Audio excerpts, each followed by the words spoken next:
السلام عليكم ورحمة الله تعالى وبركاته، والصلاة والسلام على أشرف المرسلين. مشاهدينا الكرام، مرحبا بكم.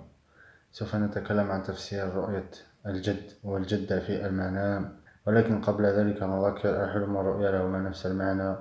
لا يوجد تفسير دائما للألوان في الحلم. كل الأوقات التي ترى فيها الحلم يقع الحلم.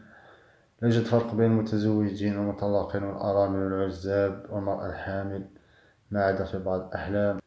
من ينكر تفسير الأحلام فهو ينكر جزءا من القرآن. والآن نذهب إلى تفسير رؤية الجد والجدة في الحلم. رؤية جدك أو جدتك في الحلم هي رؤيا حسنة، ولكن أحيانا رؤيتهم في الحلم تحمل تفسير ليس جيد. ورؤية الجد أو الجدة في الحلم لا يرمز لأي شيء، ما عدا إذا رأيتهما يبتسمان لك أو يخبرانك بشيء مهم أو يعطونك شيئا ما.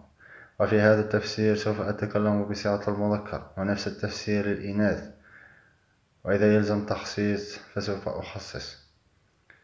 ورؤية جدتك أو جدك الميت يكلمك في الحلم، ولكن كلام ليس فيه أي أخبار، هو قدوم مرحلة سعيدة. ورؤية جدك أو جدتك في الحلم يخبرانك عن إرث تركاه لك، هو قرب وفاة الذي أخبرك في الحلم، وستنال شيئا مما تركه. ورؤية جدتك أو جدك يقدم لك طعاما ما في الحلم، هو رزق سوف تناله من جهة ما، ولكن ليس بكثير.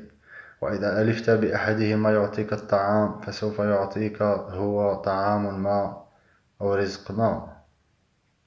ورؤية جدك أو جدتك تحضنك في الحلم، هو حبها لك. ورؤية جدك أو جدتك المتوفيان أو الأحياء يبتسمان لك في الحلم، هو قدوم أمر مفرح كالوظيفة أو المال أو أخبار سارة أو زوال مشاكل وهموم. ورؤية جدك أو جدتك في الحلم أن حزنا أو مرض أصابهما، هو أنهما سوف يحزنان بسبب ما، والمرض يدل على المرض. ورؤية جدك أو جدتك المتوفيان رجعا للحياة في الحلم، هو حدوث أمر مفرح وخير لكن لم تكن تتوقعه. ورؤية أنك تحضن جدك أو جدتك المتوفية في الحلم وأنت تبكي عليها في الحلم، هو حزنك بسبب وفاتها.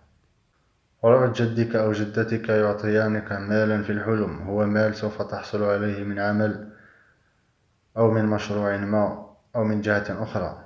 هذه أهم الأحلام التي نراها عن أجدادنا، وهناك حالات أخرى اكتبوها في التعليقات. هنا نصل إلى نهاية الفيديو، والسلام عليكم ورحمة الله تعالى وبركاته.